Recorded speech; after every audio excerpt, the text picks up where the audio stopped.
अध्याय 3 देख रहे हैं, ड्रेनेज। ड्रेनेज यानी कि अपवाह। अपवाह ड्रेनेज आपके घर में जब आप नहाते हैं, आपने सोचा है कि पानी कहां से कहां जाता है, किस जगह पे निकलता है, कैसे ड्रेन होता है। तो ड्रेनेज यहां पर हम बात करेंगे नदियों की। तो किसी एक पर्टिकुलर जगह की, एरिया की जो रिवर सिस्टम है, वहां का पानी, चाहे वो पानी आ रहा हो ग्लेशियर से, चाहे वो पानी आ रहा हो बरसात से, कैसे पानी आता है और कहां कहां जाता है, कैसे कैसे जाता है, कहां ड्रेन होता है। यानी जैसे मैंने आपको बताया कि आपकी मदर बर्तन मांजती होंगी या फिर कोई और बर्तन जब करता होगा तो पानी कहां जाता है, कभी आपने इस बात पे ध्यान दिया है? उसी सिस्टम को ड्रेन कहते हैं। वो कहाँ बाहर के पहले आपके पाइप से जाएगा, फिर बाहर के सीवरेज में जाएगा, नालियों से होते हुए वो कहीं ना कहीं जाएगा, कहीं ना कहीं जाके मिलेगा। तो इसी को हम ड्रेनेज सिस्टम कहते हैं। एक सिंगल रिवर है, अगर एक नदी है, उसका जो एरिया है उसको हम ड्रेनेज बेसिन कहते हैं। एक नदी के लिए कोई भी माउंटेन है, पहाड़ है, अगर दो अलग अलग ड्रेनेज बेसिन है, इसको हम कहते हैं वाटर डिवाइड। जैसे आप यहां पर चित्र में देखिएगा, इसमें क्या हो रहा है कि यहां पर एक नदी आ रही है दाईं तरफ, एक नदी आ रही है बाईं तरफ, यानी कि एक धारा आ रही है और एक धारा दाएं और बाएं। तो इसके बीच में जो जगह है उसको वाटर डिवाइड कहते हैं। ड्रेनेज सिस्टम जो हिंदुस्तान में है, अगर हम उसको बड़े बड़े लेवल पर डिवाइड करें तो आप ये देखेंगे कि जो हिंदुस्तान के जो रिवर है उसको हम डिवाइड करते हैं दो बड़े बड़े जो ग्रुप्स है उसमें। एक हिमालयन रिवर है, एक पेनिनसुलर रीजन है। तो हमको पहले डिफाइन करना पड़ेगा कि ये हैं क्या।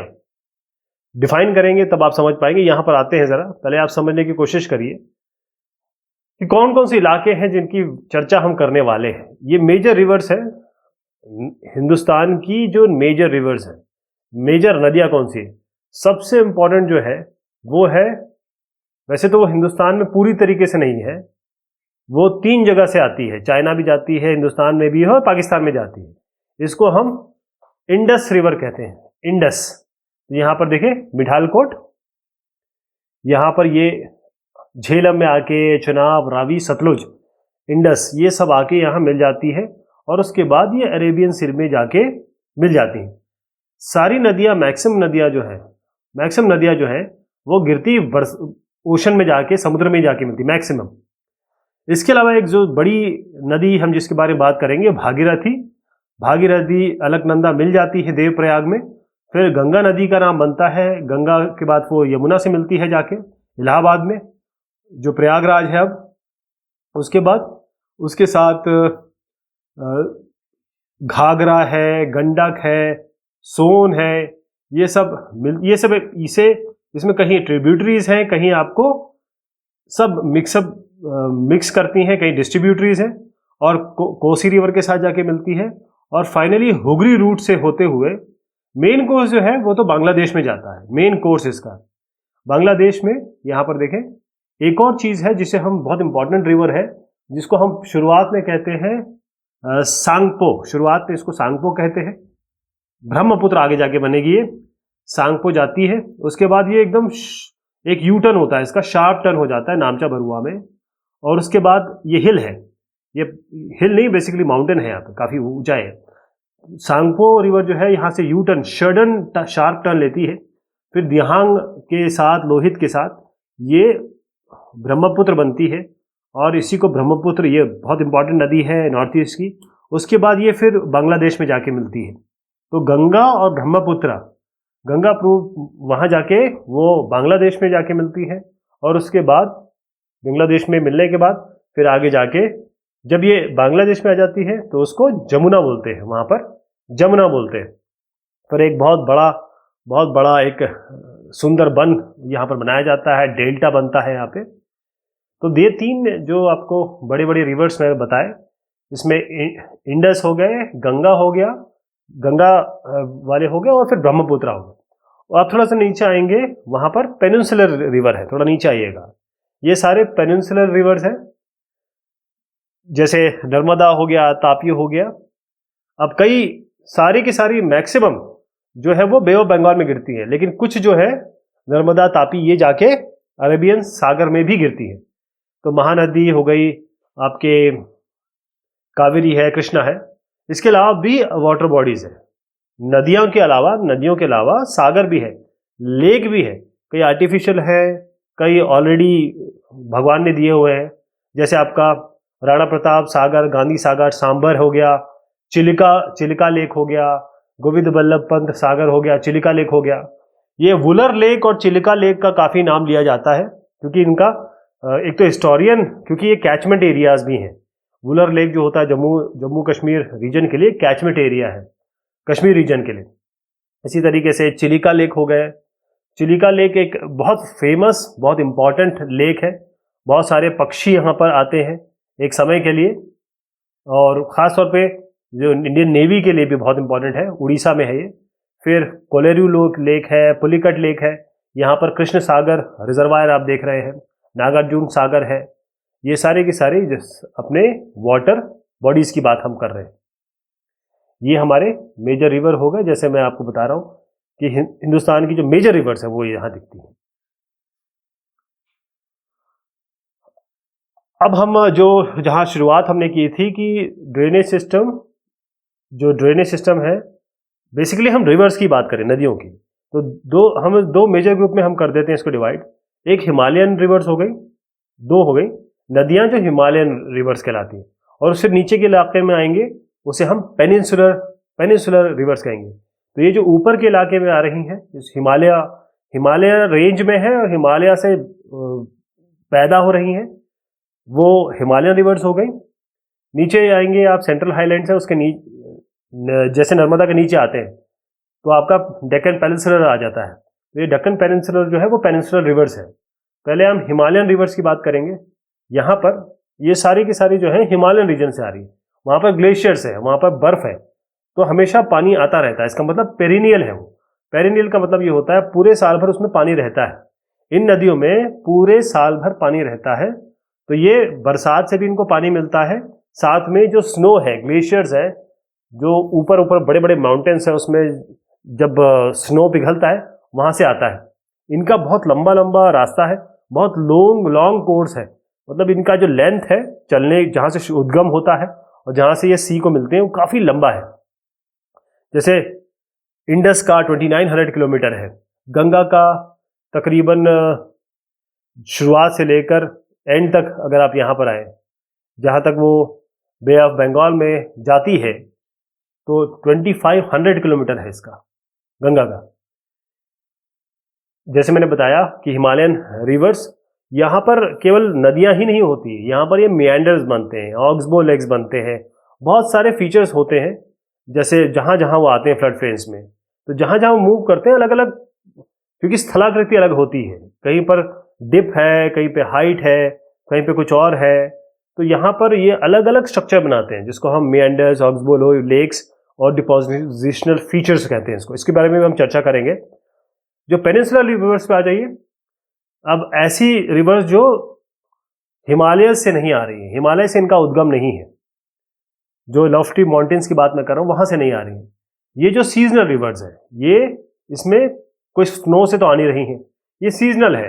ये पूरी तरीके से बरसात पे डिपेंडेंट होती हैं, मानसून के समय होती हैं, और क्योंकि अर्थ का कुछ इस तरीके से तरीका है, वहाँ से वो बनती हैं और वहाँ तक पहुँचती जहाँ उन्हें जाना है। तो पेनिनसुलर रिवर्स, इनका डिस्टेंस छोटा है, और नर्मदा और तापी जो है वो यहाँ से पैदा होके फिर अरेबियन में चले जाती हैं। अच्छा, ये गहरी भी नहीं होती ज़्यादा, और इनकी लेंथ भी छोटी होती है। अगर हम हिमालयन रिवर्स की बात करें तो उसके कंपैरिजन में बहुत कम होती हैं। जितनी भी पेनिनसुलर इंडिया में, वो वेस्टर्न घाट से शुरू होती हैं। यहाँ पर ये जो इलाका है यहाँ से शुरू होती है, और फिर जाके वो गिरती हैं कहाँ पे, बे ऑफ बंगाल मैक्सिमम। क्योंकि जो हाइट है वेस्टर्न घाट का एरिया जो है, उसकी हाइट ज़्यादा है और ईस्टर्न घाट की कम है, तो पानी जो है ऊपर से हाइट ऊंची हाइट से ही नीचे जाता है। बस नर्मदा और तापी आप देखते हैं, नर्मदा और तापी जो है वही अरेबियन में जाती हैं। बाकी मैक्सिमम आप जितने देखेंगे वो सारी की सारी, क्योंकि हाइट का डिफरेंस है और पानी हमेशा ऊंची हाइट से नीची हाइट की तरफ बहता है, तो वो बे ऑफ बंगाल में जाती हैं। जो हमारा जो वर्ल्ड का सबसे लार्जेस्ट ड्रेनेज बेसिन है वो अमेजन रिवर है। अमेजन रिवर ड्रेनेज बेसिन छोड़ दीजिए, आप समझ लीजिए नदी है। अब ये आपके पास दो आपके माउंटेन्स हैं। अब देखें ये जो बड़े बड़े माउंटेन्स हैं, तो यहाँ पर एक आपको बहुत छोटा विड्थ दिख रही है जो जहाँ से पानी चल रहा है, यहाँ रिवर चल रहा है। तो यहाँ पर बहुत तेजी से, इसको गॉर्ज कहते हैं, बहुत तेजी से पानी जा रहा है। अब देखिए अलग अलग पैटर्न हो सकते हैं, क्योंकि यहाँ पर थोड़ी सी साइंस आती है। जब पानी आता है तो पानी अलग अलग पैटर्न बनाता है। जब नदी आती है या रेनफॉल होता है तो अलग अलग जो रॉक स्ट्रक्चर है वहाँ का, स्लोप क्या है, हाइट क्या है, रिलीफ क्या है, मतलब किस तरीके से स्लोप है, ये क्लाइमेटिक कंडीशन क्या है, ये सब डिपेंड करता है। ये सब बनाता है कि भाई ड्रेनेज पैटर्न्स कैसे होंगे। हर जगह एक जैसा नहीं होता। तो एक डेंड्राइटिक ड्रेनेज हो सकता है, एक ट्रेलिस ड्रेनेज हो सकता है, रेक्टेंगुलर ड्रेनेज हो सकता है, रेडियल ड्रेनेज हो सकता है। तो क्या क्या होते हैं, थोड़ा सा इसके बारे में आइडिया लग जाए कि क्या क्या होते हैं। देखें डेंड्राइट जो होता है वो एक नर्वस सिस्टम की तरह देख लीजिए डेंड्राइट। तो इसमें क्या होता है कि जैसे नसें निकलती हैं, नसें, तो यहाँ पर एक स्लोप है जो मेन स्लोप है और आजू बाजू हाइट है। तो हाइट में जो होंगी वहां से पानी जो है वो मेन स्ट्रीम में आके मिलेगा। मतलब ऊपर से पानी आता रहता है जैसे नालियों की तरह। जैसे हर घर से नालियां से पानी आता है, फिर वो एक नाली में मिल जाता है, उसी तरीके से समझ लीजिए। तो एक तरीके से सब ब्रांच हो गए ट्री के। न्यूरॉन जो हमारा होता है उसमें डेंड्राइटिक स्ट्रक्चर होता है। उस डेंड्राइटिक स्ट्रक्चर को बना रही है कि एक नेटवर्क बनेगा और वो सारी की सारी जाके मेन नर्व्स में मिल जाएगी, मेन नस में जली मिलेगी। तो अगर कोई ऐसी नदी जा रही है और नदियां जो आके मिल रही है उसे ट्रिब्यूटरीज कहते हैं। एक नदी जा रही है और वहां से छोटी छोटी धाराएं निकल रही हैं, उसको हम डिस्ट्रीब्यूटरीज कहते हैं। एक ट्रिब्यूटरीज जो मिलती है आके और जो नदियां या धाराएं निकलती हैं उसे हम डिस्ट्रीब्यूटरीज कहते हैं। तो एक तरीके से अलग अलग ब्रांच, एक ट्री की ब्रांच समझ सकते हैं, वैसे डेंड्राइटिक ड्रेनेज हो गया। यहां पर आइए अब ट्रेलिस ड्रेनेज। ये रिज जो होता है ऊंचाई होती है, ध्यान रखिए रिज। तो ये ट्रेलिस ड्रेनेज में क्या होता है, यहाँ पर आपके कहीं हार्ड रॉक्स होते हैं, कहीं सॉफ्ट रॉक्स होते हैं। जहां मोटे मोटे तगड़े रॉक्स होते हैं वहां पर क्या होगा, वहां पर सीधी बहेगी। लेकिन जैसे ही कहीं सॉफ्ट मिट्टी मिलेगी वो अपना रास्ता चेंज कर देगी। वो कोशिश करेगी कि दूसरे रिवर से जाके मिल जाए, या एक धारा जैसी सॉफ्ट जगह मिलेगी वो जाके दूसरे से मिल जाएगी। तो इसको हम ट्रेलिस टाइप का ड्रेनेज कहते हैं इसको। ये ट्रेलिस पैटर्न हो गया। जैसे मैंने आपको बताया यहाँ पर दो चीजें हैं। ये तभी होते हैं जब यहाँ पर हार्ड और सॉफ्ट दोनों आपको यहाँ पर स्ट्रक्चर मिलेंगे। फिर रेक्टेंगुलर ड्रेनेज दीजिए। रेक्टेंगुलर क्या होता है, एक शेप होता है जिसमें चार साइड्स होते हैं, अपोजिट साइड्स बिल्कुल पैरेलल होते हैं। तो सारे एंगल 90 डिग्री होते हैं रेक्टेंगुलर में। तो यहाँ पर जब बहुत ऐसी स्ट्रॉन्ग अगर मजबूत पत्थर है, अब यहाँ पर क्या है कि मजबूत पत्थर है तो आपको कोई जगह नहीं मिलेगी जहां से पानी निकल पाए। तो वहां पर एकदम से राइट टर्न लेना होगा, 90 डिग्री टर्न लेना होगा। जहां पर पत्थर होगा उसके बाद आगे जाके राइट टर्न मिलेगा या लेफ्ट टर्न मिलेगा। तो रेक्टेंगल बनता है एक शेप, उसे रेक्टेंगुलर ड्रेनेज कहते हैं। एक रेडियल ड्रेनेज होता है। रेडियल ड्रेनेज सिस्टम क्या है, इसमें क्या होता है कि आपका एक पहाड़ है, ठीक है, पहाड़ मतलब एक, उसमें क्या होता है कि जैसी अपना बरसात होगी या फिर वहां का स्नो पिघलेगा तो रेडियली वो जाएगा। मतलब एक सर्कल में रेडियस जैसे होता है, उस रेडियस के डायरेक्शन में वो जाएगा। तो हर डायरेक्शन में पानी बहेगा। इसे हम कहते हैं रेडियल ड्रेनेज। इसको मैं थोड़ा और समझाने की कोशिश करता हूं। मान लीजिए ये एक यहां से पानी शुरुआत हो रही है, यहां पर पानी का सोर्स है, तो पानी इस तरफ जा सकता है, इस तरफ जा सकता है, रेडियली जा सकता है। तो ये रेडियस है एक सर्कल के, ये रेडियस बना रहे हैं, इसीलिए इसका नाम रेडियल ड्रेनेज बना हुआ है। रेडियस है ना, सर्कल में रेडियस होता है और हर जगह रेडियस जो होता है वो टच करता है जाके सर्कमफेरेंस को। तो इस तरीके से बहता है और सेंटर जो होता है वो आपका पीक है माउंटेन की। इसके अलावा और भी मैं आपको कुछ बताता हूँ। ये कुछ फीचर्स हैं। मैंने आपको कहा था जब नदी बहती है तो बहुत सारे फीचर्स बनाती है। तो नदी कहाँ से शुरुआत हो रही है, सबसे ऊपर पहाड़ से। ये यहाँ पर माउंटेन रेंज है और क्योंकि हाइट ऊपर यहाँ बहुत तेजी से आ रही है, इसमें पैनापन है। नदी जो है बहुत छोटी है इस समय और बहुत तेज पानी बह रहा है। आप देखें कि बहुत ज्यादा इसमें, इसे कहें स्नेक स्ट्रक्चर बहुत ज्यादा नहीं है। मतलब एक अर्थवर्म का स्ट्रक्चर है, बहुत ज़्यादा स्नेक जैसा नहीं, सर्पीला नहीं है। फिर आप नीचे आइए, थोड़ा मिडिल कोर्स में आ जाइए। जब नदी बह रही है मिडिल कोर्स में देखें आप, मिएंडर बन रहा है। मिएंडर मतलब ये होता है स्नेक। आप जब अगर आप हवाई जहाज से देखेंगे तो आपको नदी एक सांप की तरह दिखाई देगी, सांप की तरह दिखाएगी। इसी सांप की तरह जो चल रही है इसको हम मिएंडर कहते हैं, एक स्नैक की तरह बनाते हैं। ठीक, उसके बाद क्या होता है कि और नीचे आ जाइए। अब यहाँ पर नदी जो है वो और बड़ी हो गई है और थोड़ी स्लो हो गई है, बहुत स्लो हो गई है। तो यहाँ पर एक ऑक्स क्या होता है, नदी का एक कुछ कुछ कोर्स होते हैं। कभी कभी नदी का जो रास्ता है वो चेंज हो जाता है, तो अगर जो चीज उसने छोड़ दी वहां पर एक ऑक्स बो लेक बन जाता है। यानी ये होता है कि जब पानी ज्यादा हो जाता है तो पानी आसपास चला जाता है, जब पानी कम होता है तो वहां पर पानी एक जगह रह जाता है, तो उसे रॉक्सबो लेक कहते हैं। फिर नीचे की तरह जब वो एकदम समुद्र से मिलने वाली होती है तो वहां पर वो अपना पूरा का पूरा सेडिमेंट छोड़ देती है। यहाँ पर स्पीड बहुत कम हो जाती है इनकी, अपनी सिल्ट डिपोजिशन जितनी भी मिट्टी गाद वगैरह सब छोड़ देती हैं। इसको हम डेल्टा कहते हैं क्योंकि अब यहाँ पर ये समुद्र से मिलने वाली होती हैं। तो अब हम आते हैं हिमालयन रिवर पे। जैसे मैं आपको बता रहा था, इंडस, गंगा और ब्रह्मपुत्रा ये आपके मेजर हिमालयन रिवर्स हैं, पेरिनियल रिवर्स हैं, हमेशा पानी इनमें रहता है। ये मैंने आपको जैसे दिखाया, इंडस ये हो गया, गंगा ये हो गया और ये ब्रह्मपुत्र हो गया। तो ये हिमालयन रिवर्स में 3 है। तो जैसे मैंने बताया था, एक नदी साथ में उसकी ट्रिब्यूटरीज होती हैं, जो एक नदी बह रही है साथ में उसके साथ जुड़ती चली जा रही है, छोटी छोटी धाराएं, नदियां, इनको हम रिवर सिस्टम कहते हैं, इसको रिवर सिस्टम कहते हैं। अब मैं जब बात करूंगा इंडस रिवर की सिस्टम की, तो इंडस रिवर नहीं होगी, उसके साथ में सारी ट्रिब्यूटरीज होंगी जो उसको आके मिलती हैं। तो इंडस रिवर जो है वो तिब्बत से शुरू होती है, तिब्बत, सिंधु नदी कहते हैं इसको, हिंदी में इसको सिंधु कहते हैं। ये तिब्बत से शुरू होती है, यहाँ पर मानसरोवर तालाब है, लेक। फिर ये आपकी जम्मू कश्मीर में आती है लद्दाख डिस्ट्रिक्ट से, और ये वेस्ट की तरफ जाती है। फिर इसके बाद जो ट्रिब्यूटरीज है जो आके मिलती है इंडस से, उसमें जास्कर है, नुब्रा है, शौक है, हुंजा, ये कश्मीर में जब ये नदी बह रही होती है तो इसमें जाके मिलती है। उसके बाद थोड़ा पाकिस्तान में जाइएगा, बाबा सतलुज, ब्यास, रिवर, चिनाब, झेलम, ये सब आके मिलती हैं इंडस में जाके। कहाँ पर? मिठानकोट एक जगह है, वहां पर जाके पाकिस्तान में ये मिलती है इनसे। जो इंडस प्लेन का है उसका जो स्लोप है बहुत एकदम तीव्र नहीं है, बड़ा जेंटल है, बहुत जेंटल स्लोप है, बहुत तेज नहीं है। पूरी जो इसकी लेंथ है वो 2900 किलोमीटर है, 2900 किलोमीटर है। जो तीसरा इंडस बेसिन वो जो state of Jammu and Kashmir में है, हिमाचल प्रदेश में है, पंजाब में है थोड़ा, और उसके आगे जो है पाकिस्तान में आता है।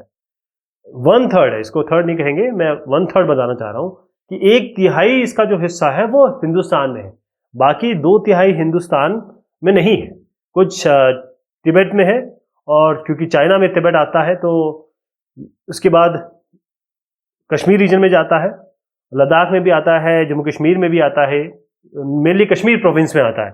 फिर ये जाके इसमें 4 और जो ट्रिब्यूटरीज है इसकी मिलती हैं, और उनसे मिलकर फिर आगे मिठानकोट में ये सब मिल जाती हैं, और कराची के पास में ही है, उस वेस्ट में है कराची के मिठानकोट, और वहां से फाइनली मिलके ये कहाँ जाके ड्रेन हो जाती हैं?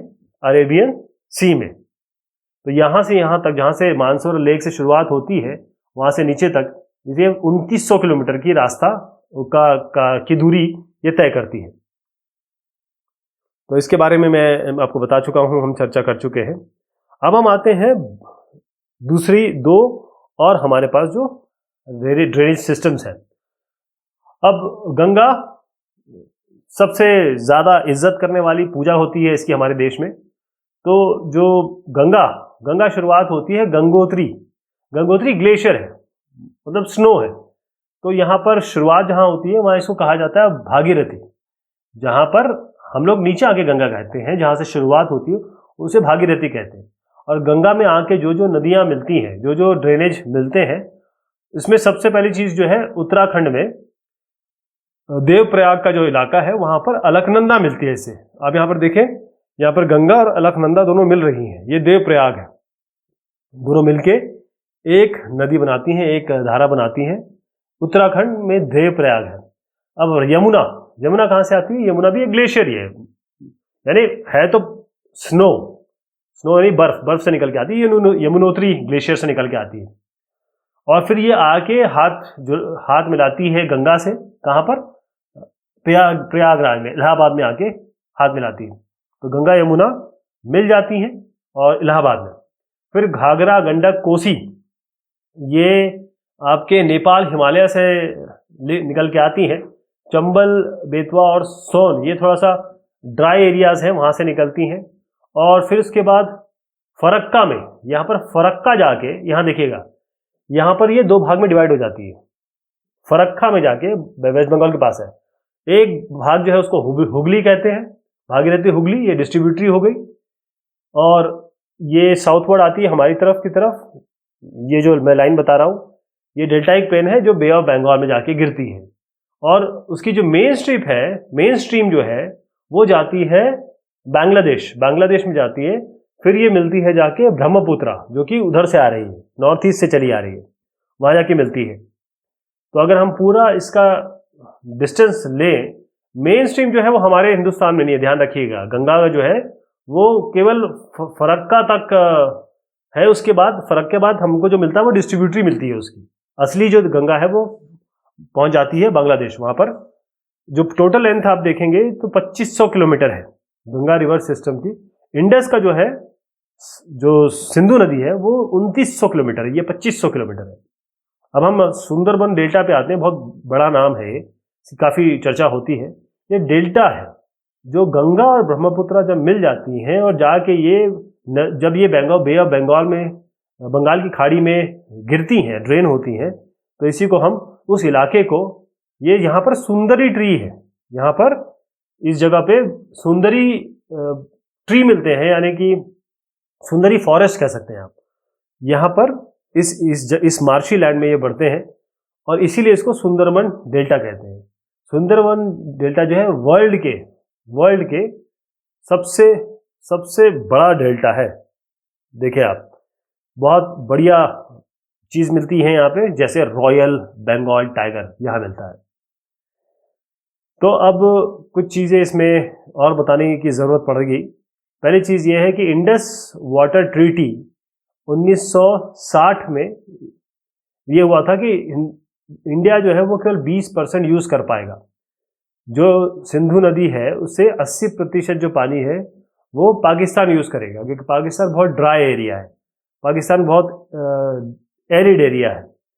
तो ये 20% से जो हमारे जो इलाके हैं जो पाकिस्तान में नहीं आते, थोड़ा इस तरफ है, सूखे इलाके, वहाँ पर इरिगेशन किया जाता है, सिंचाई की जाती है इसी 20% पानी से। अब हम आते हैं ब्रह्मपुत्र रिवर सिस्टम पे। दो सिस्टम हमने देख लिए। तीसरा जो इंपॉर्टेंट सिस्टम है, गंगा हो गया, यमुना हो गया, यहाँ पर ये प्रयागराज में मिलते हैं, वहाँ से और सारी जो इसकी ट्रिब्यूटरीज के साथ ये जुड़ती हैं। और उसके बाद हम आगे बढ़ते हैं और आके फिर ये जाके हुगली बन के वो गिर जाती हैं। मेन कोर्स ब्रह्मपुत्र से मिलती है, जाके वो सुंदरबन डेल्टा बनाती है।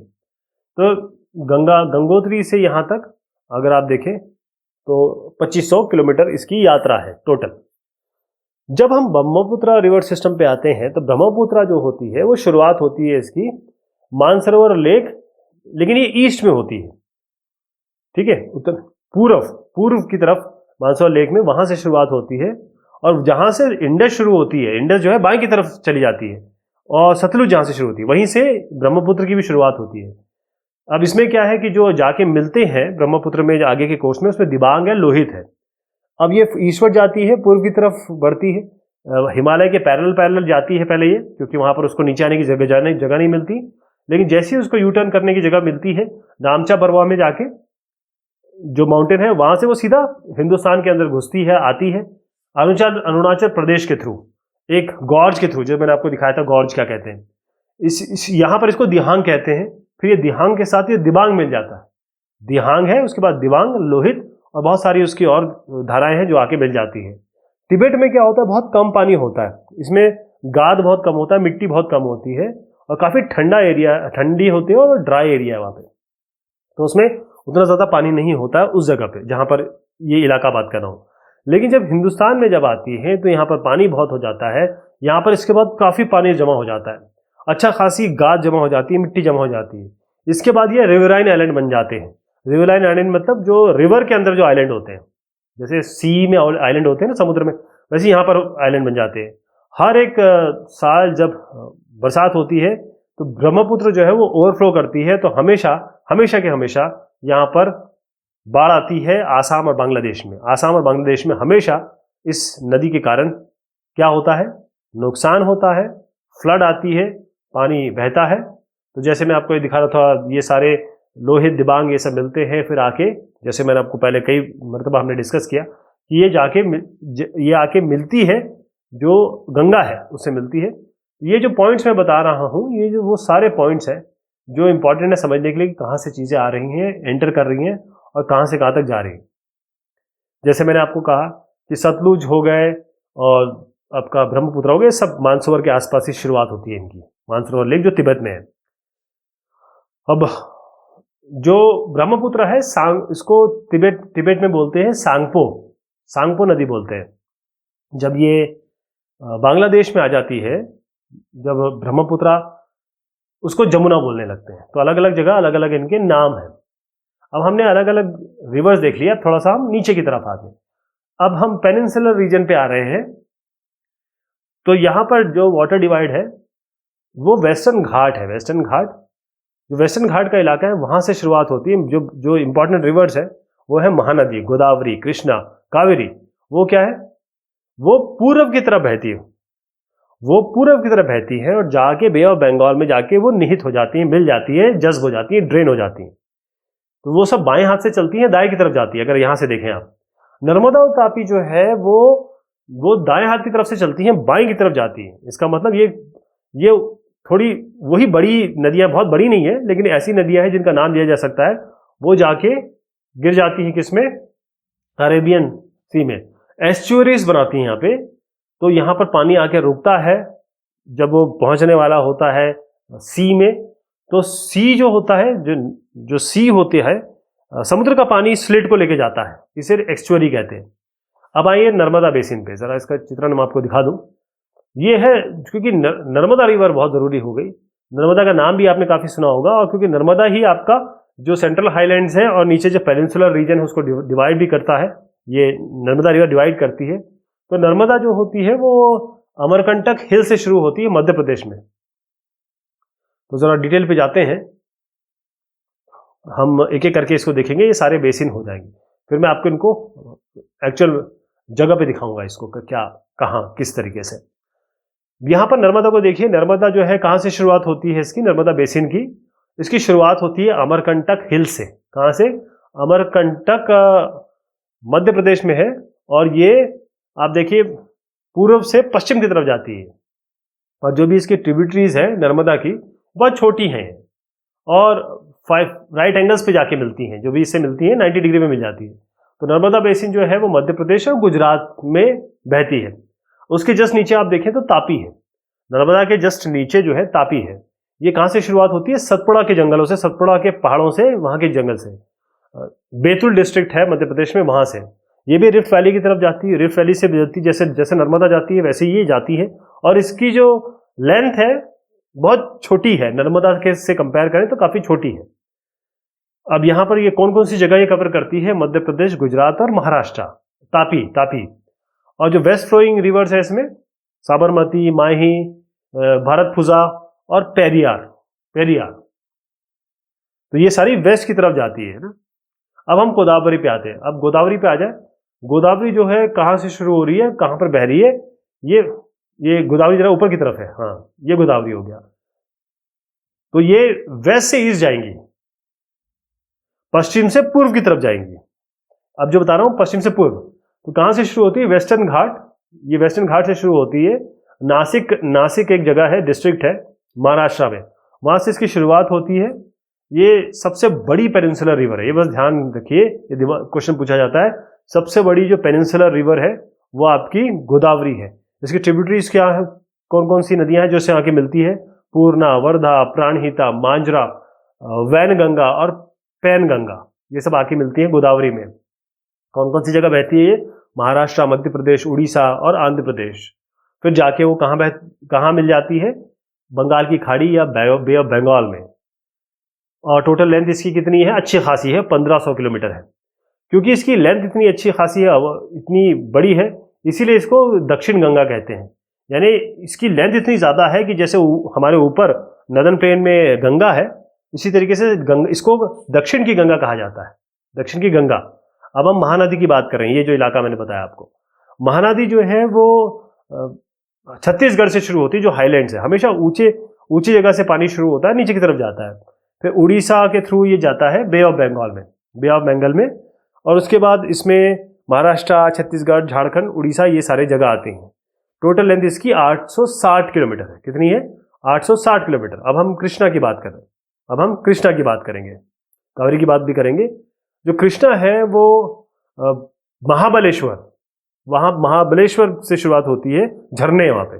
उसके बाद उसकी जो ट्रिब्यूटरीज है, तुंगभद्रा, कोयना, घाट प्रभा, मोसी और भीमा, ये आपकी मिल जाती हैं। टोटल इसकी लेंथ जो है वो 1400 किलोमीटर है।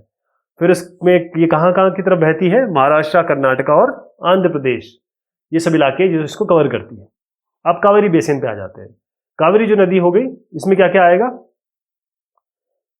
पहले, फिर इसके बाद हम थोड़ा सा लेक के बारे में भी चर्चा करेंगे। पहले हम आते हैं कावेरी बेसिन पे।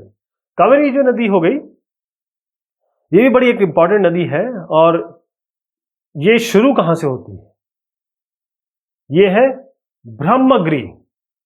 ब्रह्मगिरी जो वेस्टर्न घाट में रीजन है, इसमें जाके मिलती है अमरावती, भावनी, हेमावती, काबिनी, ये सब जाके मिलते हैं। टोटल लेंथ इसकी है 760 किलोमीटर, कावेरी की 760 किलोमीटर। और ये तमिलनाडु का में कोडलोर है, वहां पर जाके ये बे ऑफ बंगाल में जाके गिरती है। सर इसे कहते हैं bay of Bengal in south of Cuddalore in Tamil Nadu. और भी जो रीस फ्लोइंग रिवर है जो पूर्व की तरफ जाके बहती है, दामोदर, ब्राह्मणी, बैतरनी, और जो सुवर्णलेखा इसको कहते हैं, सुवर्णलेखा। तो इसके अलावा लेक्स भी हैं, ये भी तो ड्रेनेज सिस्टम है, क्योंकि पानी जब गिरता है, बहता है, तो पानी कहीं ना कहीं जाके ठहरता है, या तो बह जाता है या ठहर जाता है। तो ठहर जहां जाता है उसे हम लेक कहते हैं, मतलब झीलें, बड़ी बड़ी झीलें। तो हमारे पास बहुत सारे लेक्स हैं जो जगह के हिसाब से, समय के हिसाब से, इलाके के हिसाब से अलग अलग है। वो सारे हैं मैक्सिमम जो आप, कई जो ऐसे हैं वो ग्लेशियर के कारण है, आइस शीट के कारण है, कई जो है से हवा के कारण है, नदी के कारण है, या ह्यूमन एक्टिविटीज के कारण है। कभी भी आप देखते हैं कि मियांडरिंग एक्शन होता है, कि नदी बह रही होती है, ऑक्सबो बन जाता है। तो जैसे मैंने बताया था, नदी बहती रहती है और कई बार वो पानी उसमें बढ़ता है, तो वो पानी थोड़ा आगे बढ़ जाता है। लेकिन जब पानी कम होता है, तो वहाँ पानी वो जो ये खिलाता है, जहाँ पर गहराई है वहाँ पर रह जाता है, वापस नहीं आ पाता है। तो यहाँ पर ये जो इलाका मैं आपको दिखा रहा हूँ, ये ऑक्सबो लाइक स्ट्रक्चर बन जाता है। तो जैसे पानी वापस आता है, तो पूरा पानी वापस नहीं आता, आधा पानी या उस इलाके में जहाँ पर गहराई है वहाँ पर पानी रह जाता है, तो वहाँ पर आपका ऑक्सबो बन जाता है, या फिर आप कहें कि मेंडस बन जाते हैं। तो जितने भी फ्रेश वाटर लेक है वो हिमालय रीजन पे है, क्योंकि वहाँ से पानी इनको मिलता रहता है। और कैसे बनाए हैं ये? बस ये समझ लीजिए कि गहराई की जगह होगी और उसको पानी को बहने की जगह नहीं होगी। अब जो टेक्टोनिक एक्टिविटी हुई, जो पत्थरों की हिलने के कारण जो एक्टिविटी हुई, तो जैसे पिट बन गया, गहराई बन गई, जब पत्थर आपस में जमीन के नीचे इधर उधर होते हैं, तो वहां वुलर लेक बना। तो वुलर लेक जो है, ये आप ये देखें, वुलर लेक कश्मीर के लिए बहुत इंपॉर्टेंट है। ये सबसे बड़ा फ्रेश वाटर लेक है, हिंदुस्तान में सबसे बड़ा फ्रेश वाटर लेक है। ऐसे बहुत सारे लेक हैं जो बनाए गए हैं। जितने भी हमारे हाइड्रो इलेक्ट्रिक पावर है, उसमें जो लेक बन जाता है, मतलब जो डैम है उसके पीछे जो एक इलाका बन जाता है पानी का, वो मैक्सिमम जो है लेक्स में हो जाता है। लोग आते हैं वहां पर, सैर करते हैं, मछली पालन होता है, नौकायान होती है। तो गुरु गोविंद सागर हो गया। तो जरूरत क्या है इस लेक की, इंपॉर्टेंस क्या है? पहली चीज तो ये है कि ये भी ड्रेनेज का सिस्टम है। ये पानी के फ्लो को रेगुलेट करता है। जब पानी बहुत ज्यादा होता है तो होता क्या है, इससे फ्लडिंग बचाता है, क्योंकि लेक जो है पानी जज्ब कर लेता है ना। और उसके बाद ड्राई सीजन में ये थोड़ा सा मेंटेन करता है, ड्राई सीजन को में ह्यूमिडिटी डालता रहता है। और कई जगह तो हाइड्रो पावर भी यूज करते हैं। कई जो अपने आसपास का इलाका है, जहां भी ऐसे भोपाल में देखिए है गर्म इलाका, लेकिन ठंडा रहता है। क्यों? क्योंकि वो बहुत सारे लेक हैं। इकोसिस्टम को भी मेंटेन करता है, क्योंकि एक्वेटिक लाइफ इसमें पैदा होती है, रिक्रिएशन एक्टिविटी होती है, नेचुरल ब्यूटी होती है, हमेशा पानी पसंद आता है। देखिए ये इलाका कितना सुंदर लग रहा है, यहाँ पर अगर आप आ जाएं तो दिल खुश हो जाएगा आपको। तो ये पानी के इलाके बहुत अच्छे होते हैं। अच्छा, एक कावेरी में सबसे बड़ा वाटरफॉल है, ध्यान रखिए, कावेरी नदी सबसे बड़ा वाटरफॉल बनाती है, जिसे जब पानी ऊपर से नीचे गिरता है, जिसे हम उसका नाम यहाँ पर दिया गया है शिवसुंदरम। 71% जो वर्ल्ड सरफेस है वो पानी से कवर है। पूरे विश्व का 71% जो है पानी से कवर्ड है, लेकिन 97% जो 97% है केवल सॉल्ट वाटर है। इसका मतलब केवल 3% हमारे लिए अवेलेबल है। 97% में पूरा नमकीन पानी है, 3% केवल फ्रेश वाटर है, और इसमें से भी जो 3 क्वार्टर है, इन 3% का भी 3/4 भाग कर दीजिए, वो आइस के रूप में है, जिसको हम पी नहीं सकते। बर्फ को हम कैसे पी सकते हैं? वो सब ऊपर नॉर्थ पोल और साउथ पोल में जमा है, ठीक।